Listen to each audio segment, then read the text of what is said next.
सन्माननीय राजसाहेबांना वंदन करून तुमच्या समोर बोलतो।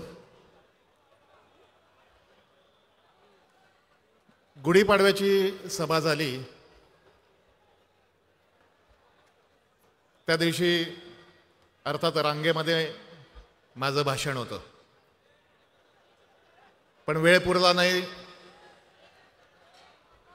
त्यामुळे त्या दिवशी माझं भाषण होऊ शकलं नाही। एखाद्या वेळेस ज्या वेळेला भाषण असतं आपलं त्यावेळी आपण एक दिवसभर आपल्या मनात काही मुद्दे आपण तयार करत असतो की नेमकं काय बोलायचं, कशाविषयी बोलायचं आहे। त्या दिवशी जर माझं भाषण झालं असतं तर माझ्या भाषणाची सुरुवातच ती होती की अख्ख्या महाराष्ट्रात एक अस्वस्थ वातावरण वाटतंय। एकंदरीतच राज्यातली परिस्थिती, होणारी आंदोलनं, सामान्य माणसाची होणारी कुचंबणा, हे एक गुढीपाडव्याच्या 4-5 दिवसापूर्वी जर मी भाषणाची सुरुवात केली असती तर ती हीच केली असती। पण त्या दिवशी राजसाहेबांचं भाषण झालं आणि मला आज आनंदाने म्हणावं असं वाटतंय की ती वाक्ये माझी कधीच विरली आणि ते गुढीपाडव्याचं भाषण झाल्यानंतर संपूर्ण महाराष्ट्रात एक असं ऊर्जेचं वातावरण तयार झालं असं मला वाटायला लागलं की कोणीतरी या महाराष्ट्रातल्या मुलांचा, तरुणांचा, लोकांचा आवाज जो दबलेला होता किंवा दबलेला आहे त्याला थोडी मोकळी वाट करण्याचं ते भाषण होतं। आज एकंदर जी परिस्थिती त्या दिवशीची बघितली तर एक महाराष्ट्र नवनिर्माण सेनेला एकंदर उभारी येते की काय, आता हळूहळू तरुण त्यांच्या मागे उभे राहतात की काय, पुन्हा एकदा मनसेचे दिवस येतात की काय, असं काहीसं वातावरण सत्ताधारी आणि इतर पक्षांमध्ये निर्माण झालं। आणि ते जेव्हा निर्माण झालं तेव्हा सगळ्यांच्या पायाखालची जमीन सरकली आणि तिसऱ्यांदा अभद्र युती झाली। आणि सगळेजण एकमेकांना हाताशी धरून प्रश्न विचारायला लागले, तुम्ही असं का बोललात, तसं का बोललात, हे चुकीचं आहे, ते चुकीचं आहे। ज्यांची योग्यता नाही, ज्यांचं वय नाही, तेही सुद्धा टीका करायला लागले। तिसऱ्यांदा अभद्र युती झाली, त्याच्या आधी दुसऱ्यांदा झाली, ती आता हे सरकार आलं तेव्हा। कोण कोणाचा हात पकडतंय, कोण कोणाबरोबर झोपतंय, कोण कोणाशी लग्न करतंय। ज्या तत्वांवरती यांनी मतदान घेतलं त्या तत्वांना पायदळी तोडून ही युती झाली। पण तत्पूर्वी या तिघांची, या सर्व पक्षांची युती या महाराष्ट्रात झाली होती। जर नीट अभ्यास केलात तर तुम्हाला लक्षात येईल। ती युती 2009चे रिझल्ट आल्यानंतर झाली होती, जेव्हा राज ठाकरे नावाचा झंझावात या महाराष्ट्रात आणि देशात आला आणि अचानक भरघोस मनसेला पीक आलं। 13 आमदार आले, नाशिक महानगरपालिका आली, कल्याण डोंबिवलीमध्ये नगरसेवक आले, मुंबईमध्ये आले। तेव्हा ती अभद्र युती पहिल्यांदा झाली होती असा इतिहास सांगेल।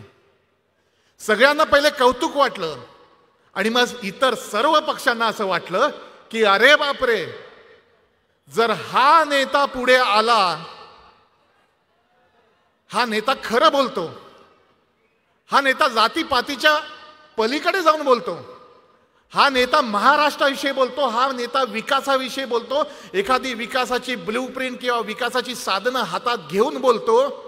जर या नेत्याच्या हातात सत्ता आली तर आपलं काही खरं नाही। आणि मग ती अभद्र युती, अंडर करंट जो असतो ना, ते एकमेकांशी झाली आणि सगळ्यांनी मिळून साम दाम दंड भेद करून मनसे पक्ष फोडायला सुरुवात केली। याचं कारण मराठी माणूस हवा तर राजसाहेब पाहिजेत, हिंदू हवा राजसाहेब पाहिजेत, आंदोलन हवीत राजसाहेब पाहिजेत, एखाद्या नाजूक मुद्द्यावर आंदोलन करायचं राजसाहेब पाहिजेत। पण सत्तेपासून या माणसाला लांब ठेवा, कारण हा माणूस जर आला तर आमच्या सगळ्यांची दुकानं बंद होतील, ही भीती तेव्हापासून ती आजपर्यंत आहे। आणि ही गोष्ट फक्त ऐकण्यापुरती मर्यादित ठेवू नका. मला हे पोट तिडकीने सांगावं असं वाटतंय की एखादा माणूस गेले अनेक दिवस महाराष्ट्र धर्माविषयी बोलतो, महाराष्ट्राविषयी बोलतो, आपण त्यांचं भाषण ऐकायला येतो, महाराष्ट्र सैनिक म्हणून मिरवतो, पण ते तेवढ्या पुरतं आता पुरेसं ठरत नाहीये. आज महाराष्ट्रात जे वातावरण आहे, जी आंदोलनं होत आहेत, परवा एसटीचं झालं, आजच कोणीतरी कांबळे नावाचा एक बिचारा एसटीचा वर्कर त्यांनी आत्महत्या केली, 125 जण मेले. प्रत्येक वेळी एका आंदोलनात घडून आपल्या घरची माणसं जात आहेत. काही नाही, जरा हातातनं सुटतंय असं वाटलं की आरक्षणाचा मुद्दा काढायचा. मला नेहमी एक कळत नाही, मला त्यातलं ज्ञान नाही,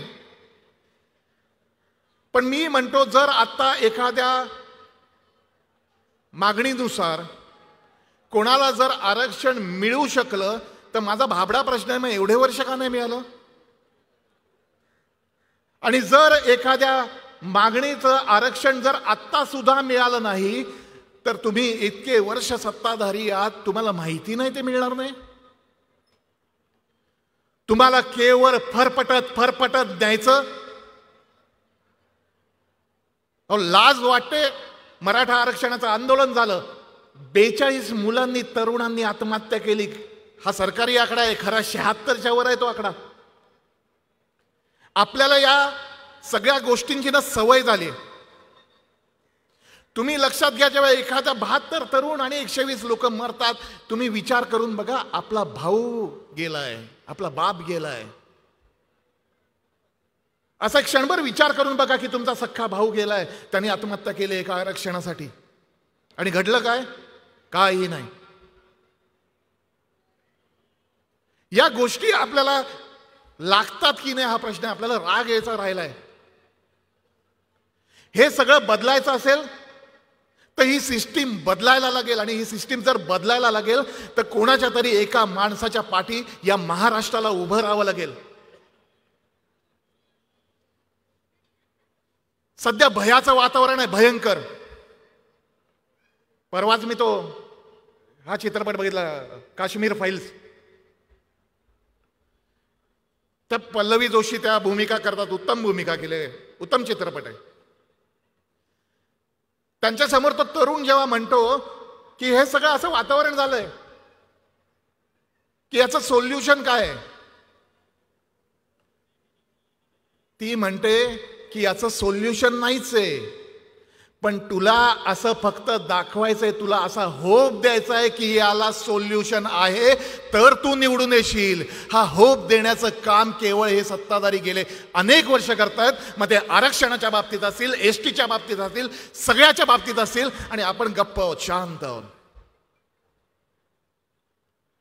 काही चित्रपट आपण बघतो, त्याच्यानं काही घेण्यासारखं जे असतं ते आपण घेत नाही असं मला वाटतं.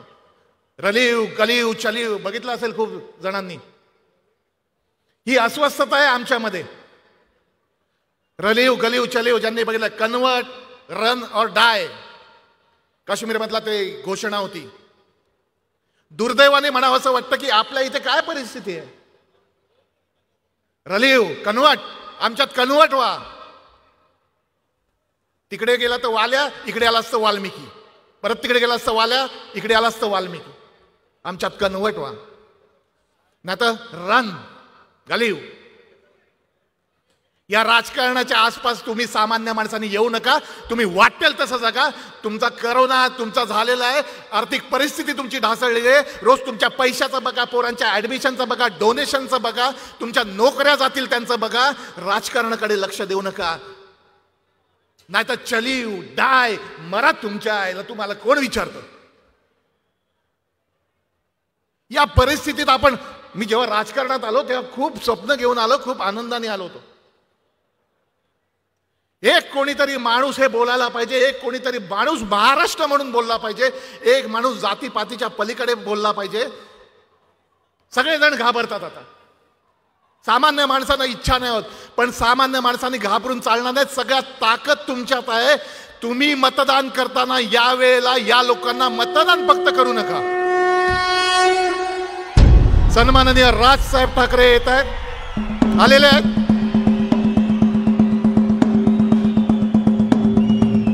महाराष्ट्र नवनिर्माण सेनेचा सन्मान्य राजसाहेब ठाकरे यांचा, सन्मान्य राजसाहेब ठाकरे यांचा, महाराष्ट्र नवनिर्माण सेनेचा सन्मान्य अमित साहेब ठाकरे यांचा, सन्मान्य अमित साहेब ठाकरे यांचा, महाराष्ट्र नवनिर्माण सेनेचा सन्मान्य राजसाहेब ठाकरे यांचा, सन्मान्य राजसाहेब ठाकरे यांचा.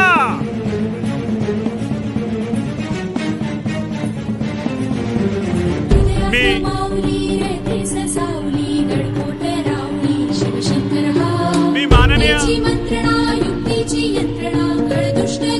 माननीय राजसाहेबांना विनंती करतो की साहेबांनी शिवप्रभूच्या पुतळ्याला पुष्पहार अर्पण करावा.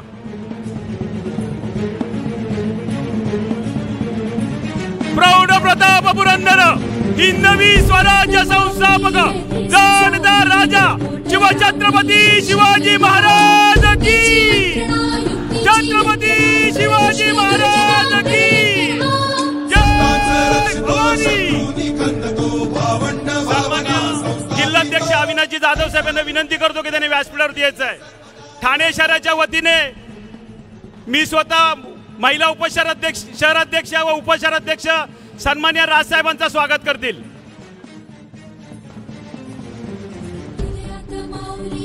महाराष्ट्र नवनिर्माण सेनेचा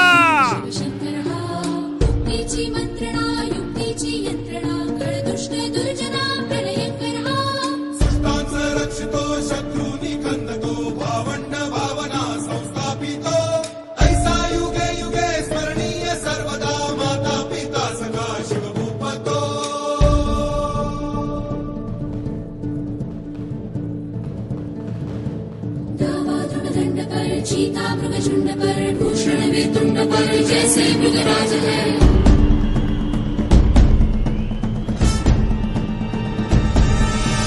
तेजतम अंश पर कन्याजिमी कंस पर धूमलिच्छ वंश पर शेर शिवराज है. जय भवानी, जय भवानी, जय शिवाजी, जय शिवाजी, जय भवानी, जय भवानी, जय शिवाजी, जय शिवाजी.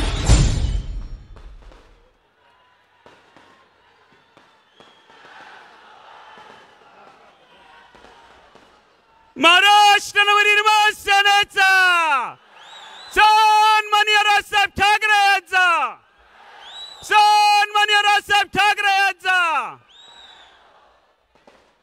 मी पानसे साहेबांना विनंती करतो की त्यांनी त्यांचं मनोगत चालू ठेवायचं.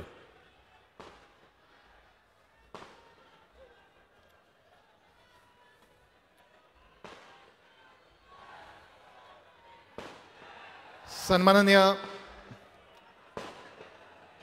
राजसाहेब स्टेजवर आल्यानंतर पुढे अगदी बोलणं कठीण असतं, पण मला एक मुद्दा जाता जाता मांडावा असं वाटतो की मगाशी अनेक वक्त्यांनी सांगितलं, अनेकांनी टीका केली की ही बी टीम आहे, बी टीम आहे, बी टीम आहे.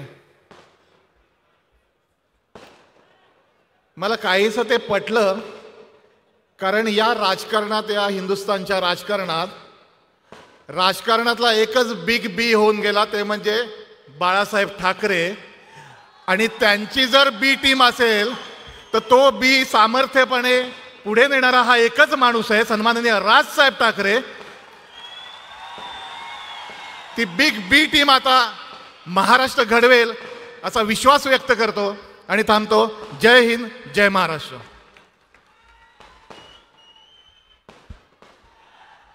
महाराष्ट्र नवनिर्माण सेनेचा सन्मान्य राजसाहेब ठाकरे यांचा.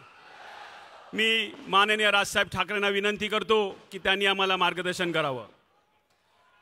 महाराष्ट्र नवनिर्माण सेनेचा सन्मान्य राजसाहेब ठाकरे यांचा.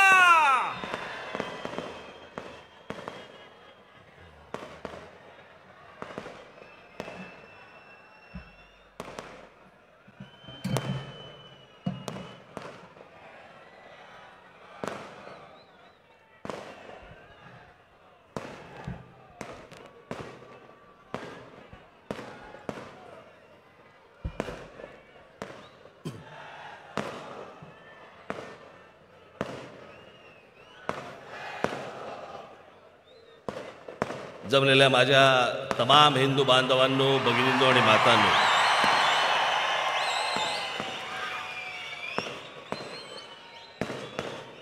माझा आज भाषण करताना कदाचित टेबल फॅन होणार आहे.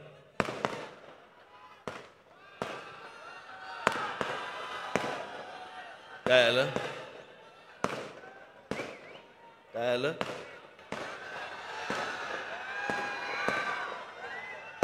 अरे तुम्ही पण आहात.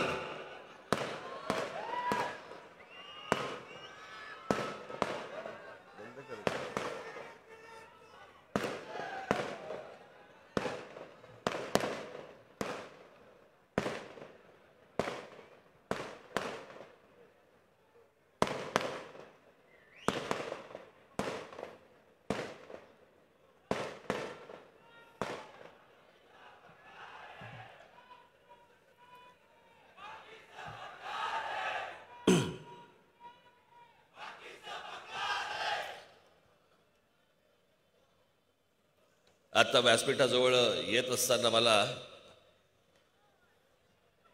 अग्निशामक दलाचा बंब दिसला.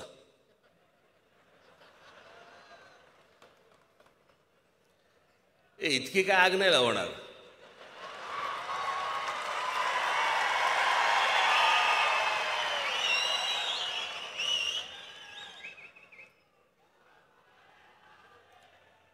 आज दुपारी मी बसलो असताना मला एका पोलीस अधिकाऱ्यांचा फोन आला आणि त्यांनी मला सांगितलं की आपण किती वाजता निघणार आहात. म्हटलं का हो? नाही म्हणे काही छोटक फुटक काही संघटना तुमचा ताफा अडवण्याचा प्रयत्न करणार आहेत. म्हटलं माझा?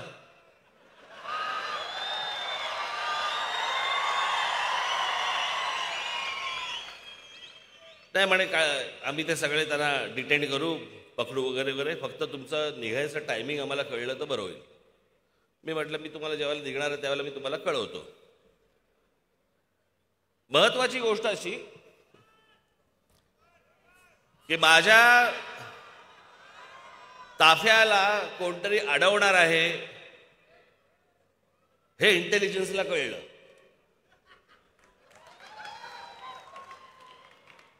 पण पवार साहेबांच्या घरी एसटीचे लोक जाणार आहेत हे इंटेलिजन्सला नाही कळलं.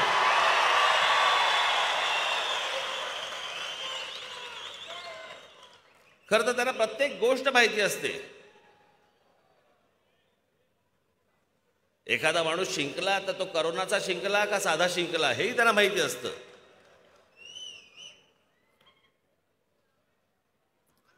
असो, पण आज ही जाहीर सभा घेण्याचं प्रमुख कारण काय? सभा का घेतोय मी आज? खरं तर काहीच कारण नाहीये.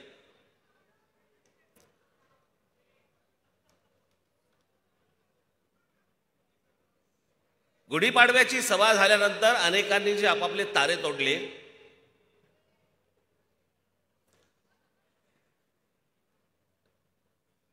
अनेक राजकीय पक्षांच्या पुढाऱ्यांनी जे तारे तोडले, ते तोडल्यानंतर मला असं वाटलं की याचं उत्तर तर दिलं पाहिजे.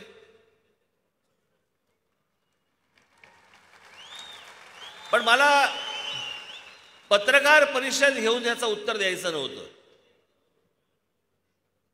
आणि याचं एकमेव कारण असं होतं की पत्रकार परिषद घेतली जर असती मी,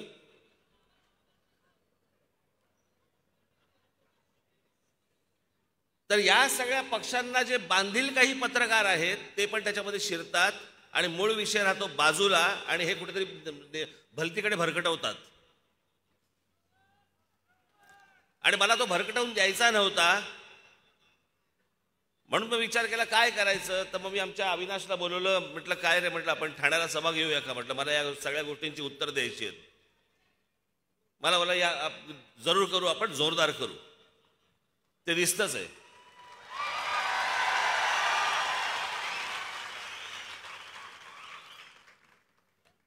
भाई मला कोणीतरी मगाशी दाखवलं की आत्ताची ही सभा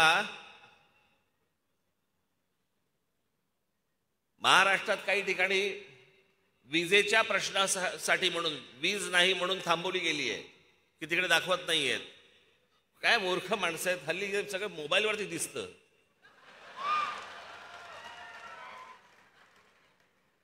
तुमच्या करंटची अपेक्षा कोणाला आहे?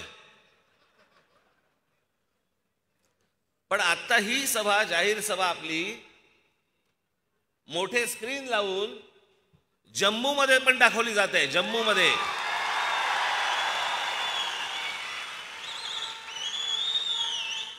अनेक राज्यांमध्ये ही सभा दाखवली जात आहे.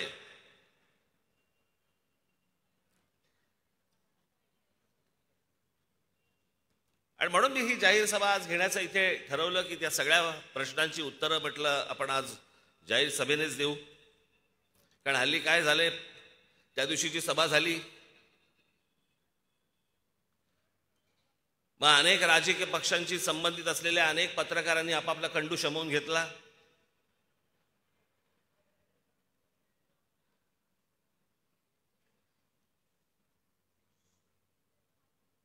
आणि मग वाटेल ते भारतीय जनता पक्षाची स्क्रिप्ट होती.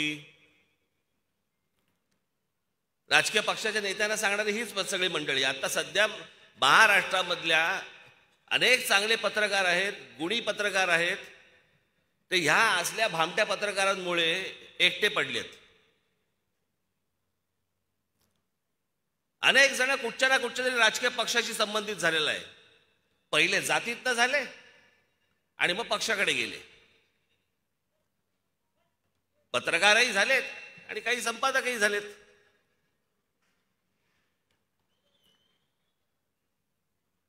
आणि त्याच्यामुळे आपण काही बोललं की फक्त टीका करायची. टीका म्हणजे काय, तर त्या राजकीय पक्षांच्या नेत्यांचं जे म्हणणं आहे ते यांनी खरडायचं.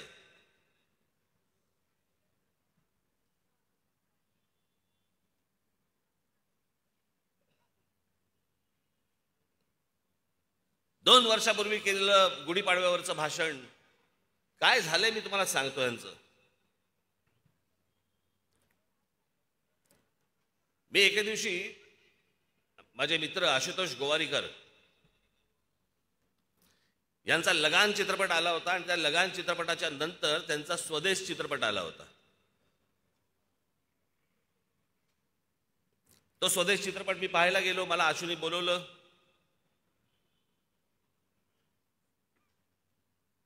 मी तो चित्रपट पाहत असताना मला असं वाटलं की मी बाहेर पडलो.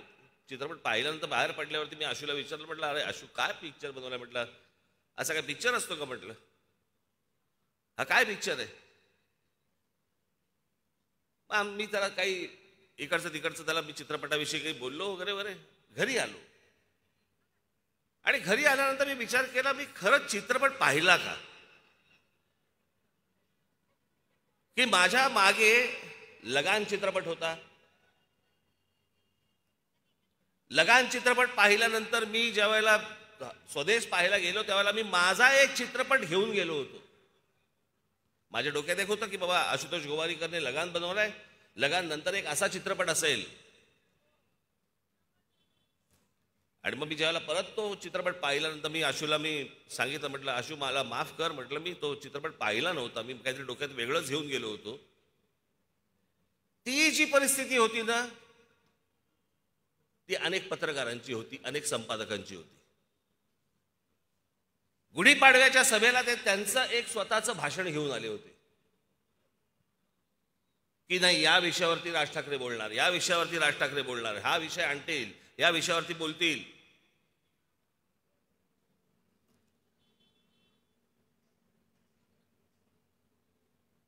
तीन वर्षापूर्वीच्या गुढीपाडव्याच्या सभेला नाही का ते नरेंद्र मोदींवरती बोलले होते. मग या वेळेला पण ते बोलतील. मी नाही बोललो, तेव्हा बोललो होतो, परत तशी वेळ आली तर बोलीन.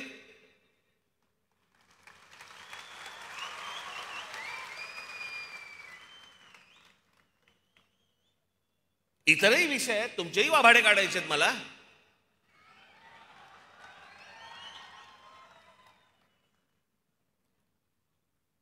म्हणजे गेल्या निवडणुकीच्या वेळेला ज्या वेळेला बहुमत शिवसेना भारतीय जनता पक्षाकडे आल्यानंतर पण ज्या प्रकारे तुम्ही मतदारांची प्रतारणा केली आणि शिवसेना, राष्ट्रवादी काँग्रेस आणि काँग्रेसचं सरकार बनलं त्याच्या अगोदरचा एक पहाटेचा शपथविधी झाला,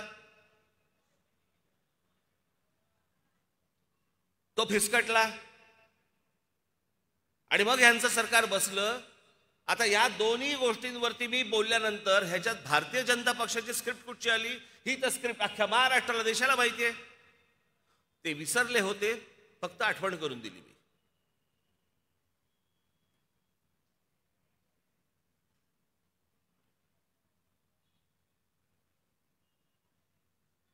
ज्या वेळेला मी नरेंद्र मोदींवरती मी ज्या वेळेला बोलत होतो,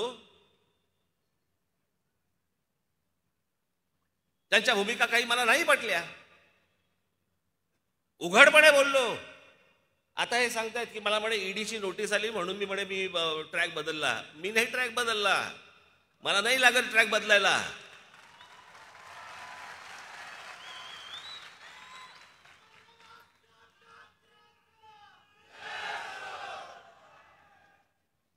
माहिती करून काही घ्यायचीच नाही. IL&FS नावाची जी कंपनी आहे, त्या कंपनीची इन्क्वायरी होती, ज्याच्यामध्ये कोहिनूर, ज्याच्यामध्ये मी होतो. मी 1 वर्षाच्या आत त्यातनं बाहेर पडलो. मी म्हटले झंगाट आपल्याला परवडणार नाही.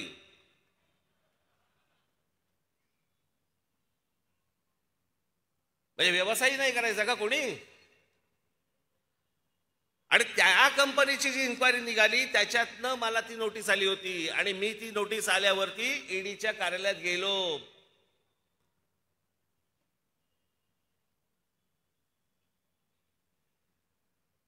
शरद पवार साहेबांना नुसती फक्त चाहूल लागली येते म्हणून. केवढं नाटक केलं त्याच्यावरती.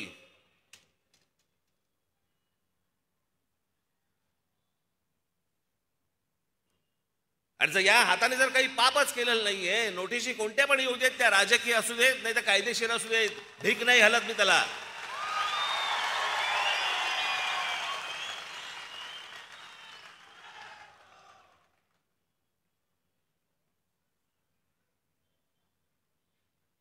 बरं, ज्या वेळेला मी बोललो ती गोष्ट उघडपणे बोललो की मला ह्या भूमिका नाही पटल्या म्हणजे नाही पटल्या.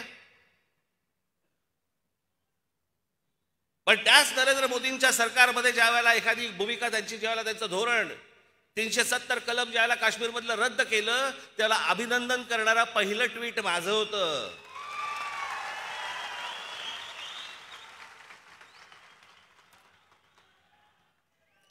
नरेंद्र मोदींसारखा पंतप्रधान या देशाला मिळावा असं बोलणाऱ्या या देशामधला पहिला माणूस मी होतो. त्याच्यानंतर बाकीचे बोलले आहेत.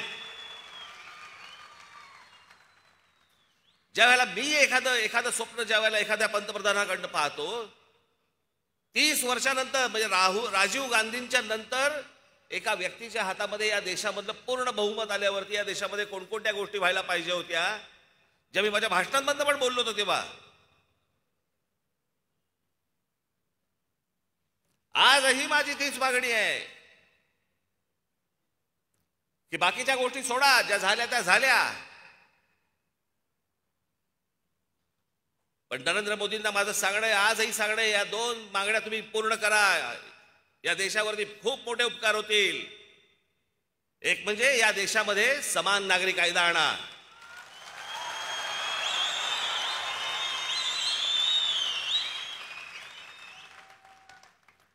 आणि दुसरं म्हणजे या देशातल्या लोकसंख्येवरती पहिल्यांदा नियंत्रण आणता येईल असा कायदा आणा.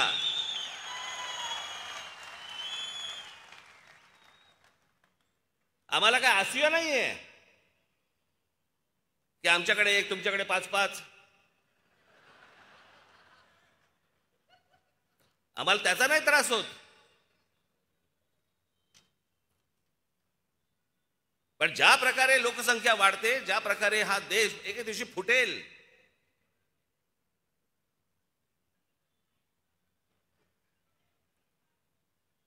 पण ह्या काही गोष्टी या देशामध्ये होणं गरजेच्या आहेत, आवश्यक आहेत.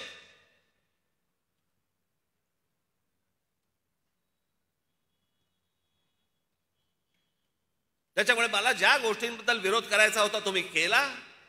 उद्या जर एखादी गोष्ट मला जर नाही पटली तर परत करीन.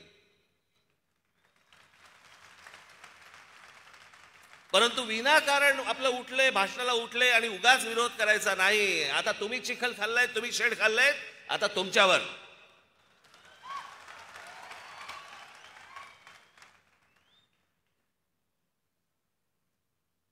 माझ्या भाषणानंतर काही प्रतिक्रिया आल्या.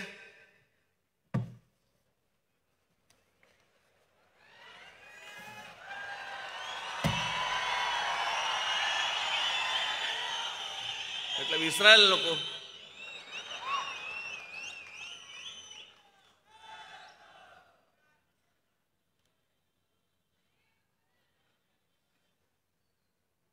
सुप्रिया सुळे बोलतायत.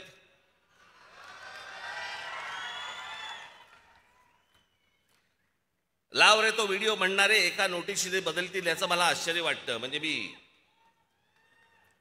मला आश्चर्य या गोष्टींचं वाटतं की एकाच घरात राहून अजित पवारांच्या घरी रेड पडते पण तुमच्या घरी रेड पडत नाही. ह्याचं कारण मला कळेल का?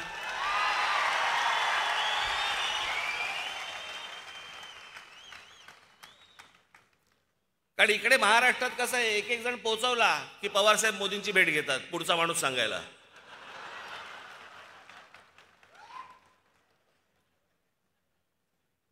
देशमुख गेले मग परत एक भेट घेतली. अजितचं काय, मग रेड टाकल्या, रेड कंप्लीट झाल्या, परत भेट घेतली. तो जरा नवाब मलिक जरा फाजीलपणा जास्ती करतोय, जरा जरा थोडंसं लक्ष द्या. मग नवाब मलिक, आता नवाब मलिकांचं झालं. परवा दिवशी एक फोटो काढला सगळ्या राज्यसभेतल्या खासदारांचा, नंतर हळूच जाऊन परत आतमध्ये परत भेटले. मग काहीतरी संजय राऊत बद्दल बोलले. असं म्हणे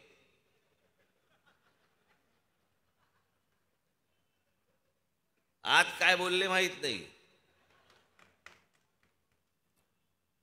मी त्यांच्या वाढदिवसाच्या भाषणाच्या वेळेला बोललो होतो की पवार साहेब खुश झाले म्हणजे भीती वाटायला लागते. आज पवार साहेब संजय राऊतवरती खुश आहेत.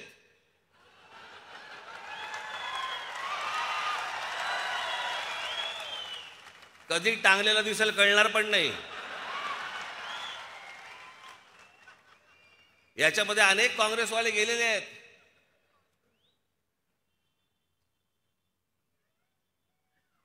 आणि उशिरा समजतं की तेव्हा ते वागले होते, ते बोलले होते, ते आज लागलंय.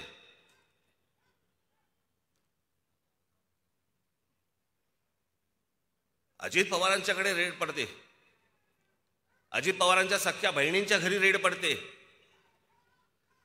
आणि त्याच्यानंतर देखील पवार साहेब आणि नरेंद्र मोदी यांचे अत्यंत मधुर संबंध राहतात. कसं काय? मी कधी बघितलं नाही पवार साहेबांना भडकलेलं कधी बोलताना. मी ज्यावेळेला उघडपणे बोलत होतो त्यावेळेला ह्यांच्या शेपट्या आतमध्ये होत्या सगळ्यांच्या. हे कोणी बोलले नाही, ते दुसरे एक ते जयंत पाटील.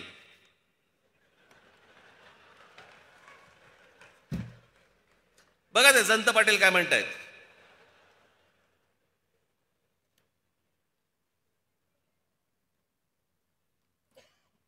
हे कधी म्हणे गेले होते उत्तर प्रदेशामध्ये की ज्यांना आता उत्तर प्रदेशचं कौतुक वाटतं. जयंत पाटील माझं भाषण नीट ऐका.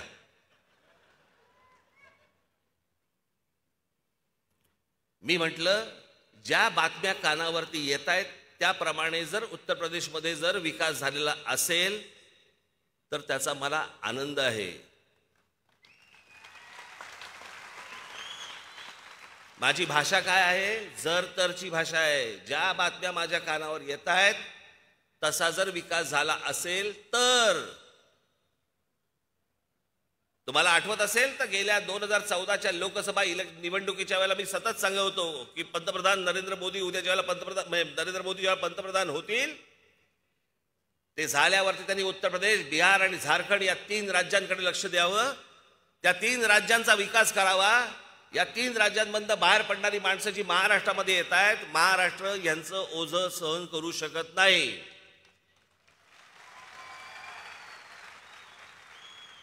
माझी सगळी भाषणं काढून बघा. आणि सुप्रिया सुळेंनी बोलायचं नाही हो. ह्यांचे खायचे दात वेगळे आणि दाखवायचे सुळे वेगळे आहेत.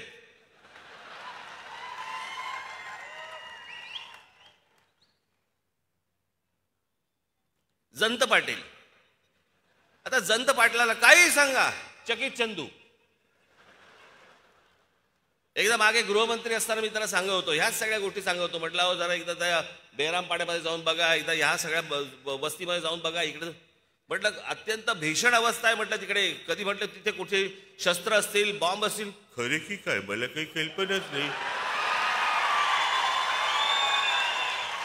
सतत चेहरा चकित चंदू. आश्चर्य झालेलं असतं, सारखं आश्चर्य.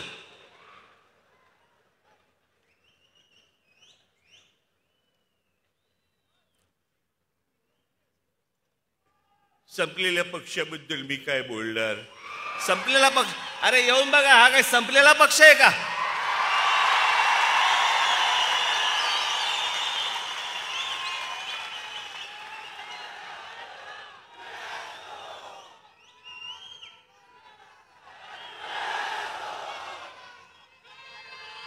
म्हणजे विजलेला पक्ष आहे.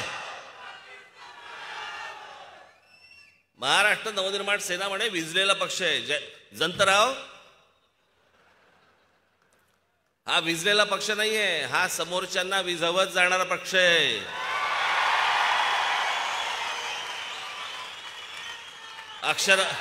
माझ्या अक्षरावरती जरा थोडासा इकडे तिकडे झालं असेल तर बघून घ्या.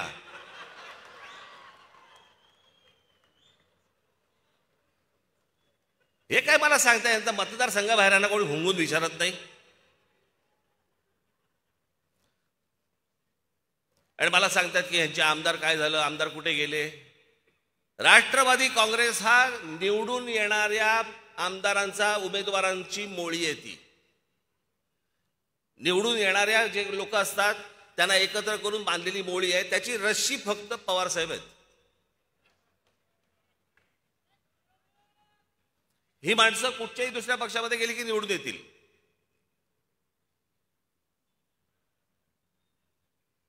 मग भुजबळ म्हणाले,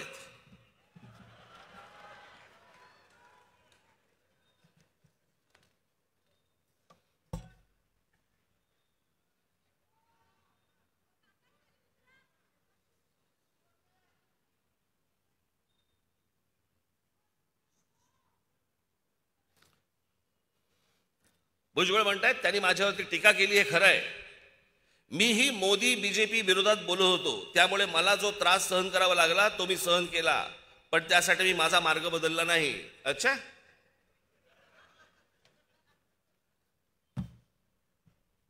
भुजबळ साहेब, तुमचे सीए, तुमचा चार्टर्ड अकाउंटंट आणि तुमच्या बरोबरचा एक माणूस यांनी केलेल्या केसेसमुळे तुम्हाला आज जावं लागलं. भारतीय जनता पक्ष किंवा मोदींवरती टीका केल्यामुळे नाही जावं लागलं. यांच्या संस्थेमधल्या गैरव्यवहारामुळे जावं लागलं आतमध्ये. मोदींवरती टीका केली म्हणून नाही जावं लागलं. 2-2.5 वर्ष जेलमध्ये गेल्यानंतर पहिला शपथविधी यांचा होतो.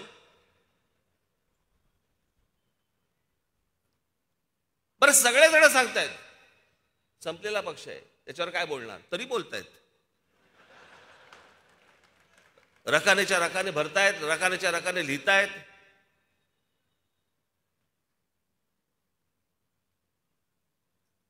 आमचे शेवटचे लाडके अजित पवार काय म्हणतायत बघा.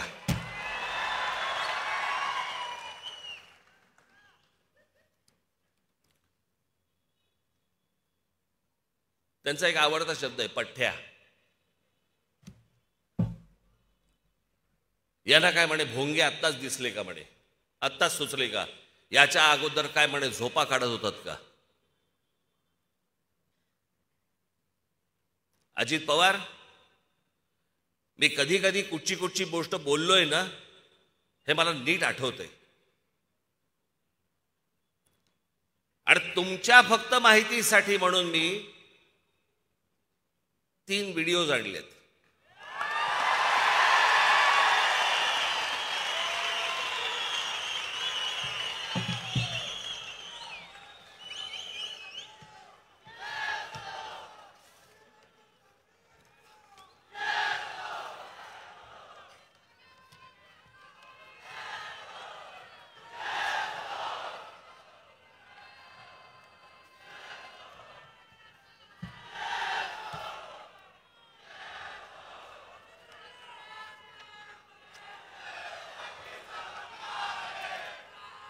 मी याच्या अगोदरही बोललो होतो,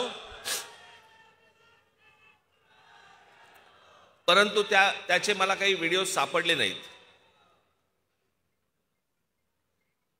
सोक्षमोक्ष लावलेला बरा असतो. काय झालं, तो जो सकाळचा शपथविधी झाला त्याच्यानंतर जो पवार साहेबांनी जो आवाज काढला, तो आवाज काढल्यानंतर 3-4 महिने अजित पवारांना ऐकू येत नाही. बॉम्ब फुटल्यानंतर माहिती आहे कू असा एक आवाज येतो कानात, काही ऐकू येत नाही. तसा तो आवाज काढल्यानंतर त्याला 3-4 महिने कू असा आवाज येत होता. त्याच्यामुळे मी काय बोललो हे त्याला कळलंच नाही. तरी पण मी तुम्हाला पहिला जे मी माझं बोलणं बोललोय 28 जुलै 2018 या दिवशी मी काय बोललोय तुम्ही बघा. आज महाराष्ट्रामध्ये असतील नाही तर देशामधले अनेक मुसलमानांना मी अनेक येतात तेव्हा मी त्यांना पण सांगतो, कशासाठी पाहिजे तुम्हाला लाऊडस्पीकर? सकाळची बांग देताना किंवा काय सकाळची अजान देताना आणि नंतरच्या तुम्हाला काय बांग देताना कशाला लाऊडस्पीकर पाहिजे? कोणाला कळवायचं असतं तुम्हाला? नमाज पडायचं आहे घरामध्ये पडा ना, रस्ते कशाला अडवताय?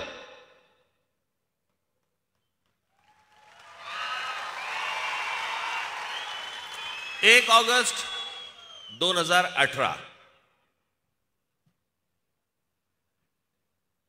फक्त सायलेन्स होऊन आम्हाला आणि मग मशिदीवरचे जे लाऊडस्पीकर लागतात जे त्या दिवशी मी त्या औरंगाबादला गेलो संध्याकाळच्या वेळेला, तर मला असं वाटलं की बांगेची कॉन्सर्ट सुरू आहे.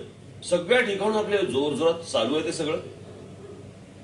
त्यांचं त्यांना काय बांग मारायची, काय त्यांना अजान पडायचंय किंवा काय करायचंय तुमचं तुम्ही करा ना. लाऊडस्पीकर कशाला लागतोय? आणि हे 12 महिने 24 तास चालू आहे. इथे फक्त गणेशोत्सवासाठी तुम्हाला 10 दिवस मागतायत. तुम्हाला 10 दिवसामध्ये तुम्हाला सगळ्या परवानग्या बिरवानग्या लागतात. त्याला अडखटी आणताय तुम्ही.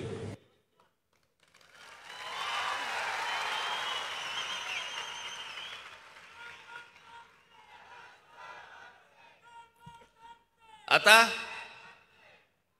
लॉकडाऊन लागायच्या अगोदर महाराष्ट्र नवनिर्माण सेनेचं जानेवारी 23 ला जे अधिवेशन झालं होतं त्या अधिवेशनामध्ये मी काय बोललो होतो?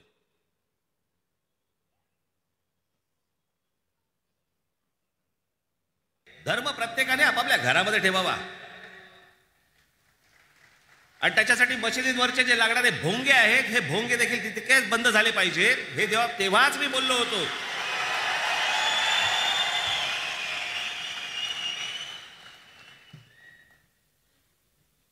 तुमची प्रार्थना, धर्म प्रत्येकाने आपापल्या घरामध्ये ठेवावा आणि त्याच्यासाठी मशिदींवरचे जे लागणारे भोंगे आहेत हे भोंगे देखील तितकेच बंद झाले पाहिजेत. हे तेव्हाच मी बोललो होतो.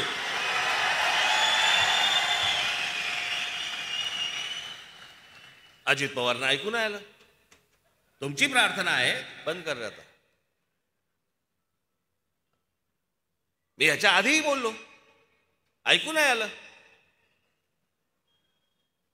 लॉकडाऊनच्या काळामध्ये कान साफ झाला असणार. गुढीपाडव्याचा भोंगा ऐकू आला.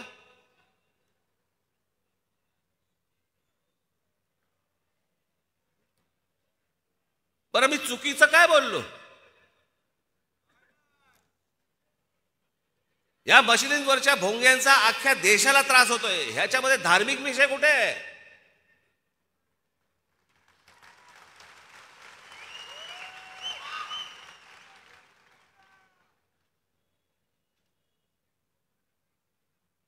तुम्हाला जो काय नमाज पडायचा आहे, तुम्हाला जी काय अजान द्यायची घरामध्ये द्या.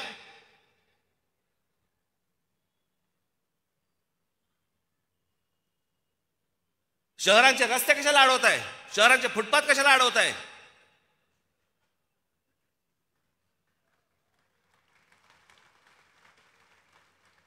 प्रार्थना तुमची आहे, आम्हाला काय ऐकवताय?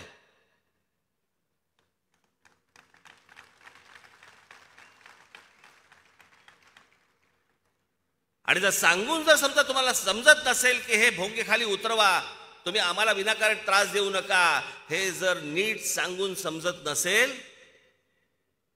तर तुमच्या मशिदीच्या बाहेर आम्ही हनुमान चालीसा लावणार म्हणजे लावणार.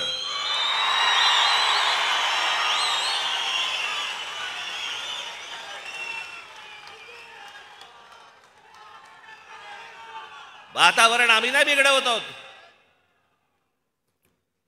आम्ही वातावरण नाही बिघडवत आहोत. हा धार्मिक विषय मुळात नाहीच आहे, हा सामाजिक विषय आहे. वयस्कर लोकांना, विद्यार्थ्यांना, महिलांना, सर्वांना या गोष्टींचा सकाळी त्रास होतो. 5-5 वेळा तुम्ही दिवसभराबंद तिकडे नमाज पडता, बांग देता.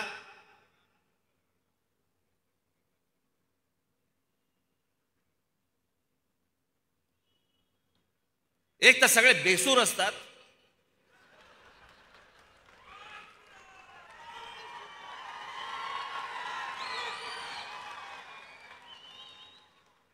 काय म्हणून आम्ही ऐकायचं?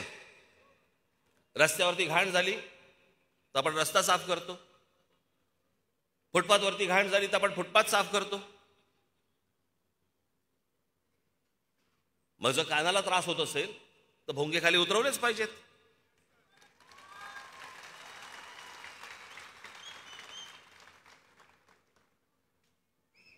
आणि राज्य सरकारला माझं सांगणं आहे, याच्यामधून आम्ही मागे हटणार नाही. तुम्हाला काय करायचं असेल ते करा. या गोष्टीचा एकदा सोक्षमोक्ष हा लागलाच पाहिजे.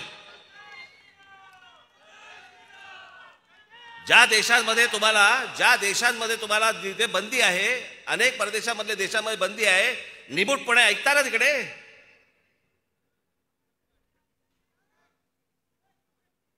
आज माझे अनेक असे मुसलमान परिचयाचे लोक आहेत, ते येऊन सांगतात की तुम्ही म्हणताय ते बरोबर आहे.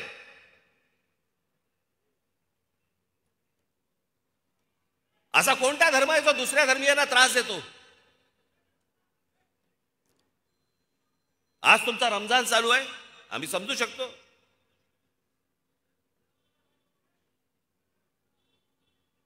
आमचाही गणपती उत्सव असतो, नवरात्र उत्सव असतो. 10 दिवसामध्ये आपण समजू शकतो. तरीही तो लाऊडस्पीकर कमीच लावला पाहिजे, तो भाग वेगळा.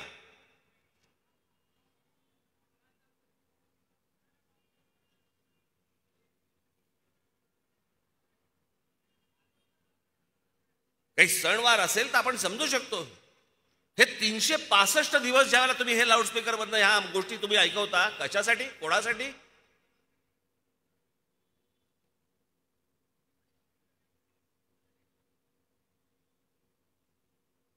3 तारखेला ईद आहे.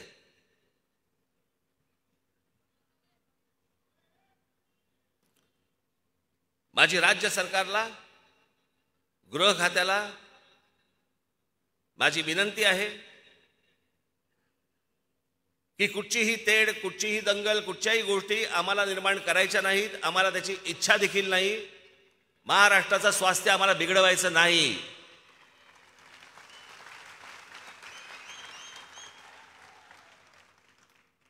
पण आज 12 तारीख आहे. 12 ते 3 मे महाराष्ट्रातल्या सगळ्या मशिदींवरच्या मौलवींशी तुम्ही त्यांना बोलवून घ्या. त्यांना सांगा सर्व मशिदींवरचे लाऊडस्पीकर हे उतरले गेले पाहिजेत, खाली आले पाहिजेत. 3 तारखेनंतर तुम्हाला कोणताही त्रास आमच्याकडनं होणार नाही.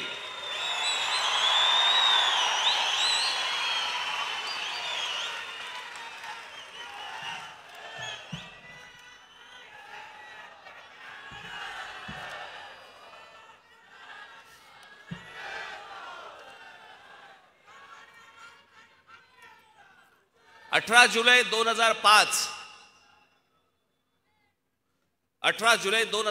चा सर्वोच्च न्यायालयाचा निकाल आहे किंवा त्यांची टिप्पणी आहे.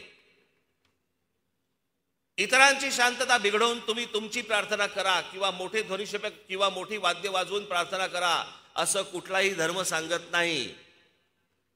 आमच्या मते समाजात धर्माच्या नावाने म्हातारी माणसं, आजारी रुग्ण, विद्यार्थी यांची पहाटेची झोप बिघडवणं, दिवस खराब करणं आणि बाकीच्यांचा दिनक्रम विस्कळीत करणं अशा गोष्टींना मुळीच परवानगी देता कामा नये.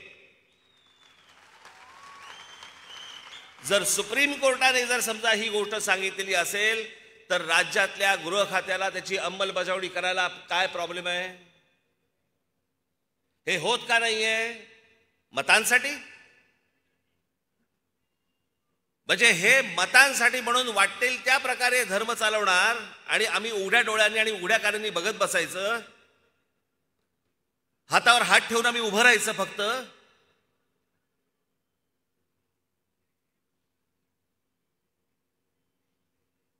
आणि हा देशभर त्रास आहे. जे आज माझं भाषण ऐकत असतील त्या सर्व तमाम हिंदूंना माझं सांगणं आहे, 3 तारखेपर्यंत जर ऐकले नाहीत तर देशामध्ये जिथे जिथे मशिदी असतील, जिकडे बांग सुरू असेल तिकडे हनुमान चालीसा हे लागलंच पाहिजे. अख्ख्या देशभर लागलं पाहिजे.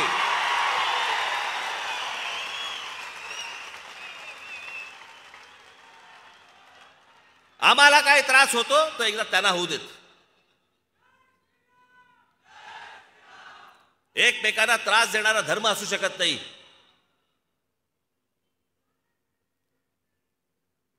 आणि ह्याच्यावरती ह्यांची बाजू घेणारे हे इकडचे ते आवाड,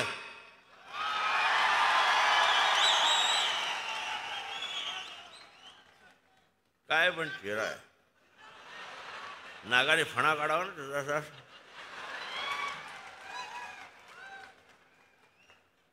आता उद्या काहीतरी बोलेलच, डसू शकतो, बिसू शकतो वगैरे वगैरे. ये शेपटा धरतो, गरगर फिरवतो आणि फेकून देतो.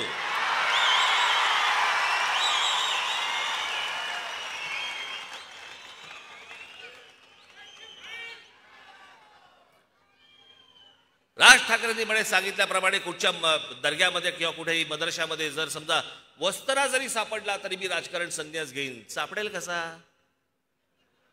दाढी करतच नाहीत.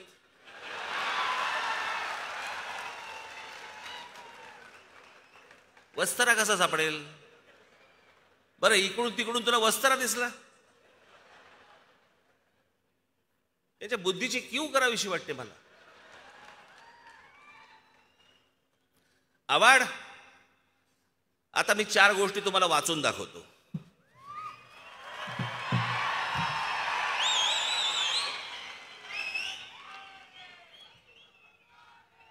चोवीस ऑगस्ट 2001, नीट ऐका आम्ही काय बोलतोय ते. 24 ऑगस्ट 2001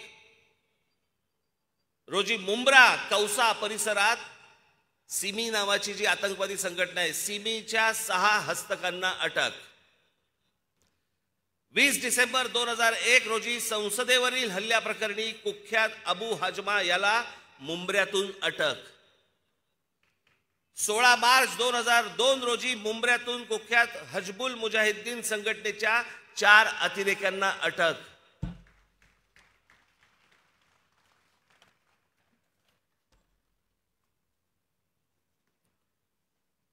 कोणा एका नेत्याच्या हत्येचा कट रचल्याप्रकरणी 3घांना अटक. 23 जानेवारी 2004 रोजी एक दहशतवादी जेरबंद. गुजरात पोलिसांच्या चकमकीत ठार झालेली इशरत जहां शेख ही देखील मुंब्र्यात राहत होती. 2016 मध्ये ताब्यात घेतलेला आयसिसचा हिंदुस्थानातील म्होरक्या मुदब्बिर शेख हा गेली कित्येक वर्ष मुंब्र्यातील अमृतनगर येथे राहत होता. 17 एप्रिल 2003 रोजी लष्कर ए तोयबाच्या 2 अतिरेक्यांना अटक. 16 मे 2003 रोजी मुंब्रा येथूनच मुलुंड बॉम्बस्फोट प्रकरणी मोहम्मद नैमुद्दीन या व्यावसायिकाला अटक.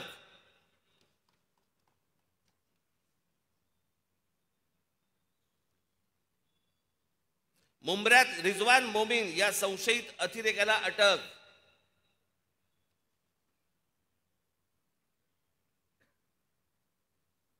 सव्वीस जानेवारी 2019 मध्ये मुंब्रा येथील तलाह उर्फ अबू बकार हनीफ पोत्रिक याला दहशतवाद विरोधी पथकाने अटक केली.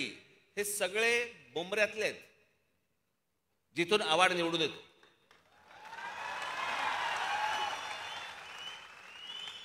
आता तुम्ही म्हणाल की वस्त्रा नाही सापडला,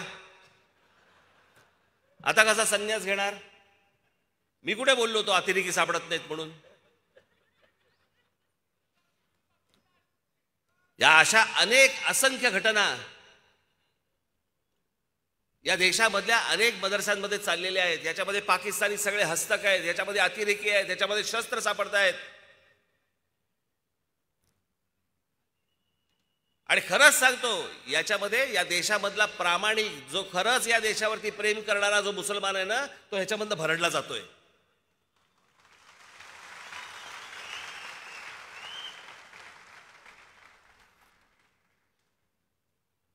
हे आमचे सलीम मामू शेख बसले इथे. सलीम मामा उभा राहा.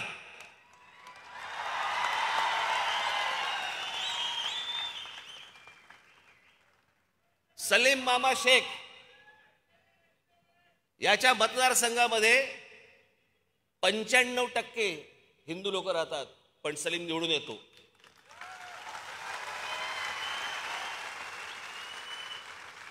याचं कारण हे मराठी मुसलमान, या देशावरती प्रेम करणारे मुसलमान, या देशाशी प्रामाणिक असलेले मुसलमान असंख्य आहेत, पण हे या लोकांमुळे भरडले जात आहेत.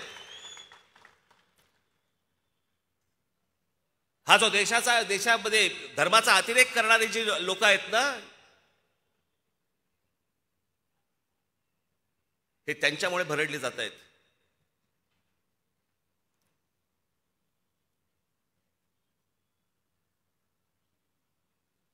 याच्यापेक्षा वेगळी अजून काय भूमिका असावी मला जरा सांगा. आणि पवार साहेब सांगतायत मी जातीयवाद भडकवतो. बरं, पवार साहेबांनी सांगावं, राष्ट्रवादी काँग्रेसने सांगावं राज ठाकरे त्याची भूमिका बदलतो म्हणून. राष्ट्रवादी काँग्रेसने बोलावं.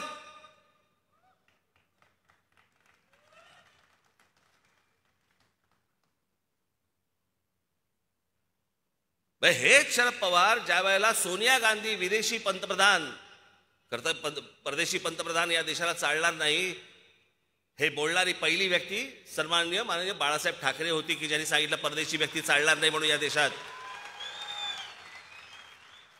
आणि मग तो धागा पकडून पवार साहेबांनी काँग्रेसमधनं बाहेर पडले की विदेशी पंतप्रधान आम्ही मान्य नाही करणार म्हणून. 99ला बाहेर पडले, सोनिया गांधी नकोत म्हणून बाहेर पडले. निवडणुकांचा निकाल लागला आणि परत काँग्रेस बरोबर गेले आणि मला असं वाटतं कृषी मंत्री झाले. 2 महिन्यात भूमिका बदलली. अशा तर असंख्य सांगता येतील अशा की जिकडे पवार साहेबांनी भूमिका बदलल्या. हे काय मला सांगतायत मी कोणती भूमिका बदलली?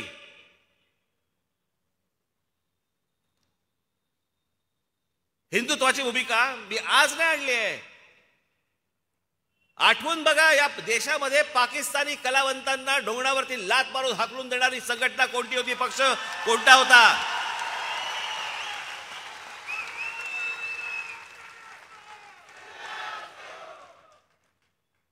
परत जर चित्रपटामध्ये पाकिस्तानी कलावंत घाल तर याद राखा, हे प्रत्येक प्रोड्युसरला नोटीस कोणाकडे गेली होती? जे आपल्याकडे येऊन गाणी गात होते, आपल्याकडे येऊन चित्रपटामध्ये काम करत होते, या सगळ्यांना ज्यांनी हाकलून दिलं तो माझा महाराष्ट्र सैनिक होता.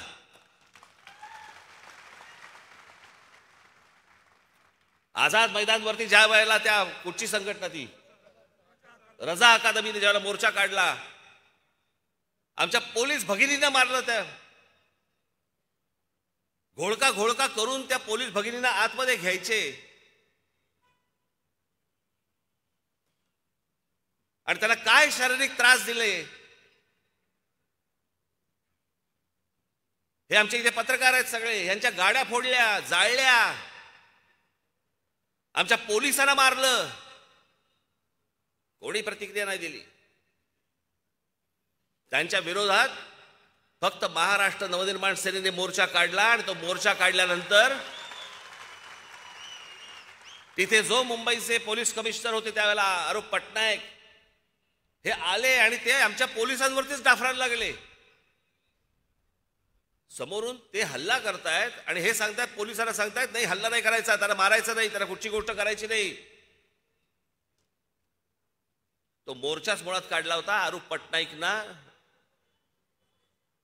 मुंबईच्या पोलीस कमिशनर पदावरनं काढून टाकण्यासाठी म्हणून. आणि तो मोर्चाच इतका ताकदवार होता की सरकारला निर्णय घ्यावा लागला आणि अरूप पटनाईकना मुंबई पोलीस कमिशनर पदावरनं काढून टाकण्यात आलं. हा काढलेला मोर्चा हा आमचा होता.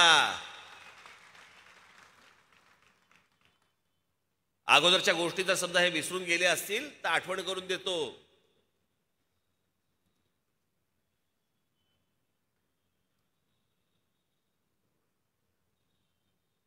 एकदम सगळे त्या गुढीपाडव्याच्या सभेनंतर एकदम सरफटले सगळे.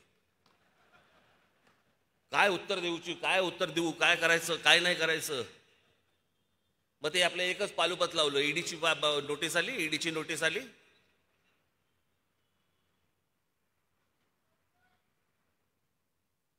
परत आली तर परत जाईल.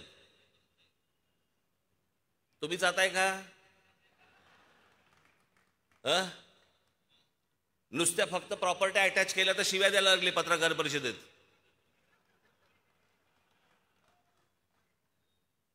काय पण भाषा पत्रकार परिषदेमधली.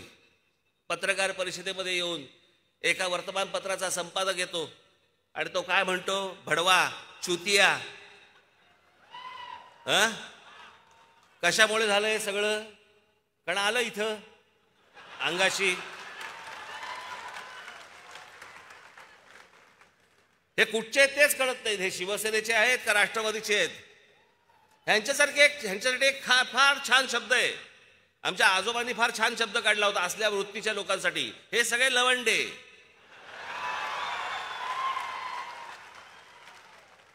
वरती अनुस्वार आहे, लक्षात ठेवा.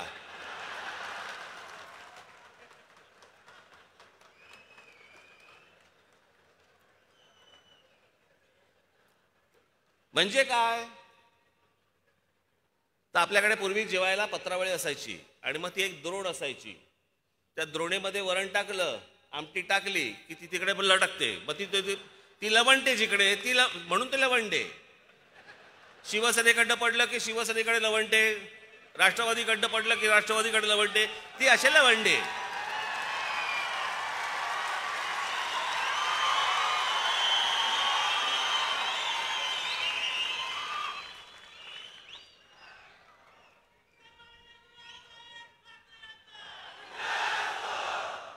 केवढं झोंबलं त्यांना ते. मी जे पवार साहेबांबद्दल जे बोललो की जातीयवाद जो आला महाराष्ट्रामध्ये, जात होतीच. असंख्य वर्ष, अनेक हजारो वर्ष जात आहे या देशामध्ये, या महाराष्ट्रामध्ये. प्रत्येक जातीला, प्रत्येक जातीतल्या माणसाला आपापल्या जातीबद्दल अभिमान होता. 99ला ज्या वेळेला राष्ट्रवादी काँग्रेसचा जन्म झाला, तो जन्म झाल्यानंतर दुसऱ्या जातीबद्दल द्वेष निर्माण करायला लावला. आमच्या मुलांची माथी भडकवली गेली. इतिहास चुकीचा सांगितला गेला म्हणे. पवार साहेब सांगतायत म्हणे इतिहास चुकीचा सांगितला गेला. मला सांगा ते काय त्या कुठच्या संघटना काढल्यात ना राष्ट्रवादीने, संभाजी बी ग्रेड, सी ग्रेड वगैरे अशा अनेक संघटना त्यांनी काढल्यात. या 99 नंतरच कशा का आल्या? योगायोग नाही, यांनीच काढल्या.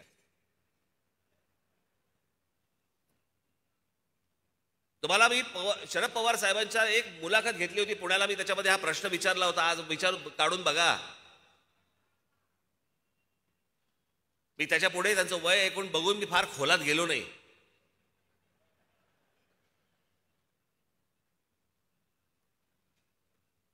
पण शरद पवार साहेब ज्या वेळेला भाषण करतात राष्ट्रवादी काँग्रेसचा जन्म झाल्यापासून, त्यावेळेला ते काय म्हणतात, हा महाराष्ट्र कोणाचा? शाहू फुले आंबेडकरांचा. मान्यच आहे. पण त्या अगोदर हा महाराष्ट्र सर्वप्रथम जर कोणाचा असेल तर तो आमच्या छत्रपती शिवरायांचा महाराष्ट्र आहे.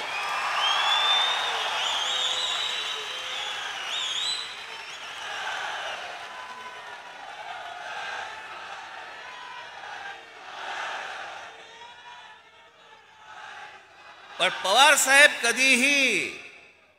शरद पवार साहेब कधीही छत्रपतींचं नाव घेताना तुम्हाला दिसणार नाहीत, कुठच्याही सभेमध्ये दिसणार नाहीत.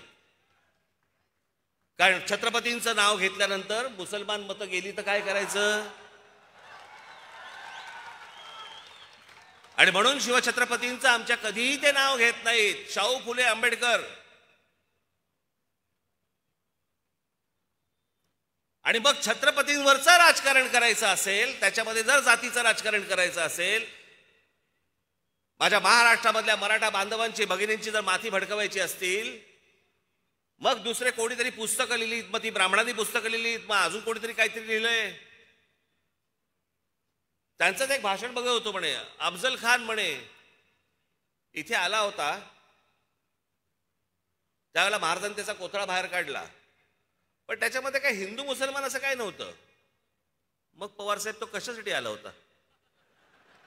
तो काय केसरी टूर्स आणि काय ते वीणा वर्ल्डचं तिकीट घेऊन आला होता काय महाराष्ट्र दर्शन करायचं म्हणून? छत्रपतींची आमच्या ओळख काय? छत्रपतींनी ज्या वेळेला या स्वराज्याची शपथ घेतली त्यावेळेला हातामध्ये ध्वज कोणता घेतला? भगवा घेतला, आमच्या भागवत धर्माचा घेतला, आमच्या महाराष्ट्राचा घेतला, आमच्या संतांचा घेतला, आमच्या मंदिरांवरचा घेतला.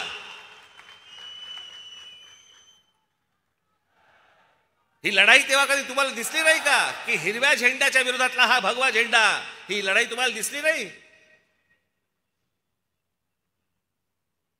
स्वतः शरद पवार साहेब हे स्वतः नास्तिक आहेत, त्याच्यामुळे ते धर्माकडे बघताना नास्तिकतेतनं बघतात.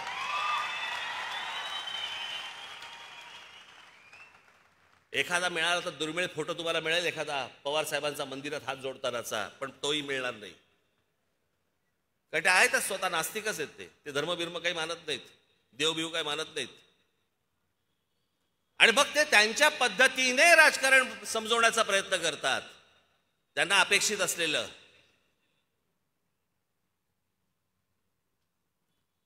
आणि मग त्याच्यामध्ये काय, बाबासाहेब पुरंदरे सॉफ्ट टार्गेट आहे. मी सांगितलं तुम्हाला, बाबासाहेब पुरंदरेंनी चुकीचा इतिहास सांगितला. कोणत्या पानावरती कोणत्या ओळीत सांगितला ते तर सांगा ना.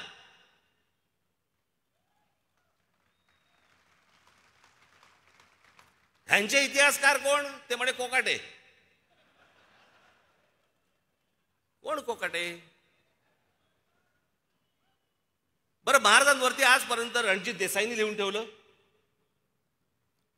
संभाजी राजांवरती आमच्या शिवाजी सावंतांनी लिहून ठेवलं, बाबासाहेबांनी लिहिलं, आमच्या मेहेंदळींनी लिहिलं, अनेक लोकांनी लिहिलंय.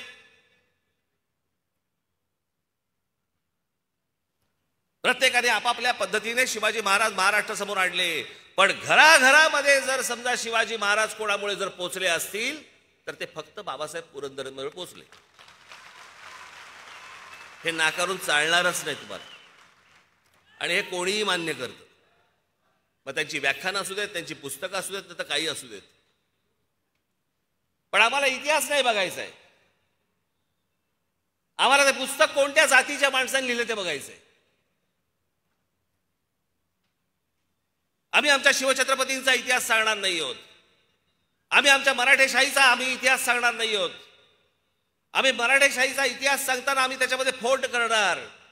फोड काय करणार की बघा पेशव्यांनी चालवलेलं, पेशव्यांनी केलेली गोष्ट काय, पवार साहेब काय चाललंय? तुमच्यासारख्या बुजुर्ग माणसाने या महाराष्ट्र राज्यामधला जातीपातीचा हा भेद गाडला पाहिजे, गाडून टाकला पाहिजे. तुम्ही याच्यासाठी प्रयत्न केले पाहिजेत, पण तुमच्या स्वतःच्या राजकीय स्वार्थासाठी म्हणून या सगळ्या गोष्टी करताय तुम्ही. या शरद पवार साहेबांकडे अनेक गुण आहेत, खरंच घेण्यासारखे आहेत, पण ह्याचं काय करायचं? मी त्यांच्या वाढदिवसाच्या वेळेला जेव्हा भाषण केलं होतं त्या भाषणाची माझी पहिली लाईन, तुम्ही पहिली ओळ आज काढून बघा.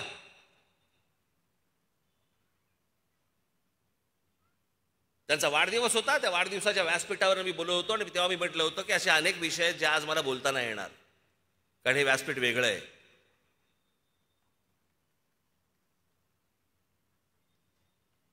पण हा जातीपातीचा जो चिखल महाराष्ट्रामध्ये होतोय, घडतोय, याला यांचं काय राजकारण करायचं करू देत. माझी महाराष्ट्रातल्या माझी सर्व बांधवांना, भगिनींना माझी विनंती आहे, यातनं बाहेर या. यातनं आपल्या हाताला काही लागणार नाहीये. ही सर्व मंडळी फक्त केवळ तुमचा वापर करून घेतील. कुठे गेलं ते मराठा आरक्षण? लाखाचे मोर्चे निघाले, उन्हातानामधनं माझे बांधव भगिनी सगळ्या ठिकाणी मोर्चे घेऊन फिरले. काय झालं त्याचं आठवत असेल तुम्हाला? तेव्हा एकटा राज ठाकरे तुम्हाला सांगत होता हे होणार नाही, ह्याला करायचंच नाहीये, ह्याला निवडणुकीसाठी फक्त तुम्हाला उचकवायचं होतं. त्यांना फक्त तुम्हाला उचकवायचं होतं, त्या उचकवण्यामधनं फक्त मतपत्रात पाडून घ्यायची होती. आता नवीन काढलं, आता ओबीसी समाजाबद्दल काढलं, मग ते प्रकरण आता कोर्टात मध्ये गेलं, मग त्याच्यावरती निवडणुका पुढे ढकलल्या. निवडणुका पुढे ढकलल्या म्हणजे सगळ्या महानगरपालिकांवरती प्रशासक नेमला गेला, म्हणजे राज्य सरकार पण ह्यांच्या हातामध्ये, महानगरपालिकेचा प्रशासक पण ह्यांच्या हातामध्ये, दोन्ही बाजूनी खा.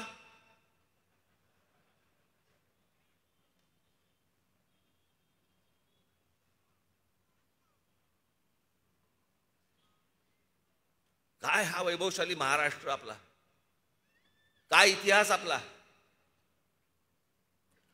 अहो 125 वर्ष ज्या मराठेशाहीने, त्याला मराठेशाहीच म्हणतात, त्याला पेशवेशाही नाही म्हणत. सगळ्या 18 पगड जातीचे सगळे लोक होते त्याच्यामध्ये. जे आणले होते, जवळ आणले होते, ते आमच्या शिवछत्रपतींनी आणले होते. सगळ्या समाजातला प्रत्येक जातीमधला माणूस हा स्वराज्यासाठी लढत होता. आमच्या शिवछत्रपतींकडनं, आमच्या महाराष्ट्र राज्यातल्या आमच्या संतांकडनं आम्ही घेतलेली शिकवण कुठे गेली? काय चालू आहे, आपण काय करतो? बरं, हे प्रकरण कॉलेजपर्यंत आलं, हे प्रकरण शाळेपर्यंत गेलं. शाळेमधली मुलं एकमेकांकडे जातीने बघायला लागले, कॉलेजमधली एकमेकांची मुलं जातीने बघायला लागली. हे आमचे पत्रकार बसले, ह्यांच्यामध्ये जातीमध्ये फाटाफूट झालेली आहे.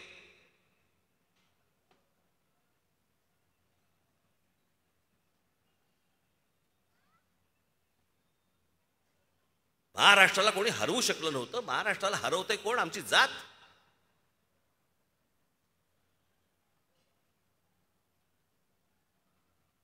आमच्या राज्यातल्या जाती आम्हाला नष्ट करायला निघाल्यात. अहो, जातीतनं बाहेर पडणार नसतो तर आपण मराठी कधी होणार? आणि मराठी जर समजा होणार नसतो तर आपण हिंदू कधी होणार? कोणत्या हिंदुत्वाच्या गोष्टी घेऊन बसलोय आपण? कसलं हिंदुत्व? जे हिंदू मुसलमान फक्त दंग्यामध्ये जो हिंदू होतो तो हिंदू?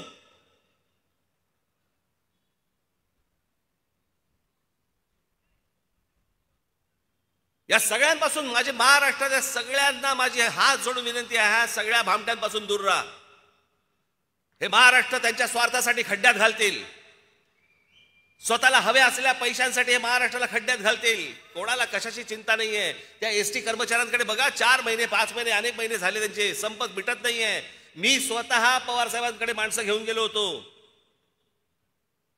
लगेच ह्याच्यावरती आपण तोडगा काढू. अजून तोडगा निघालेला नाहीये. तोडगे निघत नाहीत. गेल्या वर्षीपासून संप सुरू आहे. त्याची दिवाळी खराब गेली, सगळं खराब गेलंय.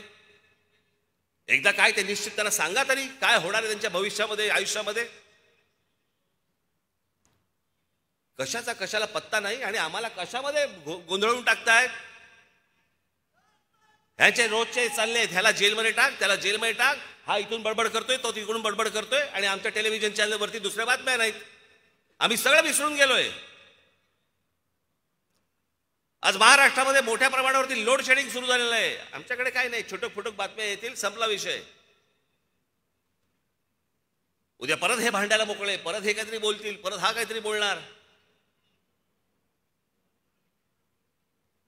टेलिव्हिजन चॅनल्सना देखील माझी हात जोडून विनंती आहे, बाबांनो, हे पहिलं बंद करून टाका त्यांना. तुम्ही एक निर्णय घ्या की नाही, हे आम्ही दाखवणार नाही. जे महाराष्ट्राचं हिताचं आहे ते एवढंच आम्ही दाखवू. काही गरज नाही 24 तास दाखवायची. चांगलं जर समजा तुम्ही 5 तास दाखवलं ना तरी महाराष्ट्र सुखी होईल. पण ह्या सगळ्यामधनं बाहेर येणं आवश्यक आहे, गरजेचं आहे. लोकांना वाटत असेल की हे भोंग्याचं राज ठाकरे राजकारण करतोय. मला राजकारण करायची गरज वाटत नाही. मला जे आहे, हा महाराष्ट्र, हा देश साफ झाला पाहिजे, नीट झाला पाहिजे, सुरक्षित राहायला पाहिजे. माझ्या माता भगिनी ज्यावेळेला रस्त्याने फिरतील, कुठेही जाताना त्यांना सुरक्षित वाटलं पाहिजे.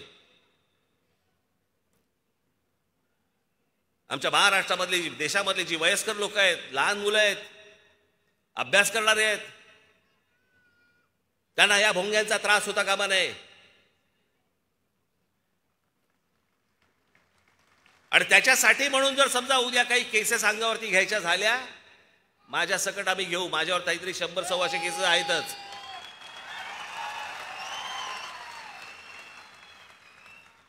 मी मागे म्हटलं होतं ना, अस्वलाच्या अंगावर अजून एक केस आला तर काय फरक पडतो. पण या गोष्टींना भीत नाही.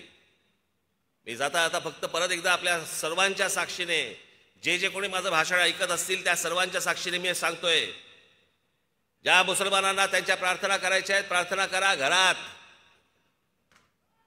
प्रत्येकाने आपापला धर्म आपल्या घरामध्ये ठेवावा, रस्त्यावरती आणू नये. जेव्हा सणासुदीचे ज्यावेळेला दिवस असतील त्यावेळेला 10 दिवस 15 दिवस आपण समजू शकतो, पण 365 दिवस 24 तास हे नाटक लफडं चालणार नाही यापुढे महाराष्ट्रात.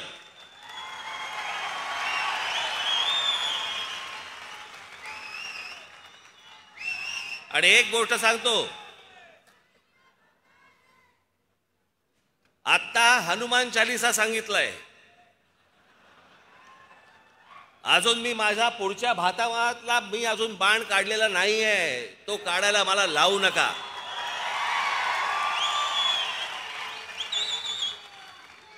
आणि म्हणून माझी या संपूर्ण राज्य सरकारला माझी हात जोडून विनंती आहे, केंद्राला ही विनंती आहे माझी, की जिथे समाजाला त्रास होतोय असल्या कोणताही धर्म असता कामा नये.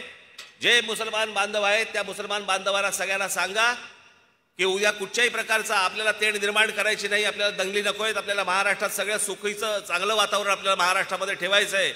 आपण स्वतःहून या सगळ्या मशिदींवरचे लाऊडस्पीकर खाली उतरवा, आपली प्रार्थना आपल्या घरात ठेवा, महाराष्ट्र आनंदी करा. एवढीच फक्त एक इच्छा व्यक्त करतो आणि आपल्या सर्वांची मी रजा घेतो. धन्यवाद. जय हिंद, जय महाराष्ट्र. राष्ट्रगीतासाठी सगळ्यांनी थांबायचं.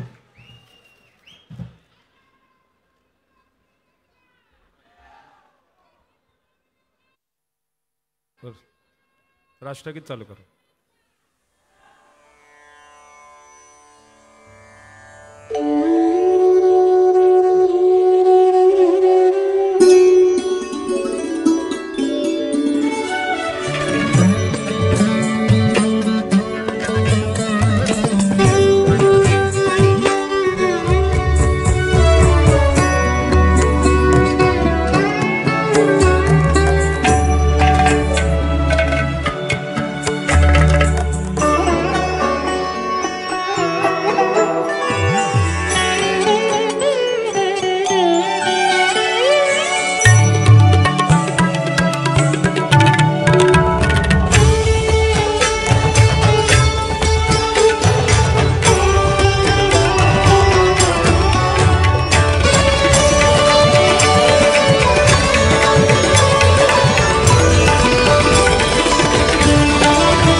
माझी सर्व बांधवांना विनंती आहे, इथे आलेल्या ज्या माता भगिनी आहेत, महिला आहेत, यांना प्रथम जाण्यासाठी आपण मार्ग करून द्यावा, त्यांना नीट सुखरूप बाहेर पडता येईल त्याची आपण व्यवस्था करावी. धन्यवाद. आणि आपणही नीट सांभाळून घरी आपण जावं.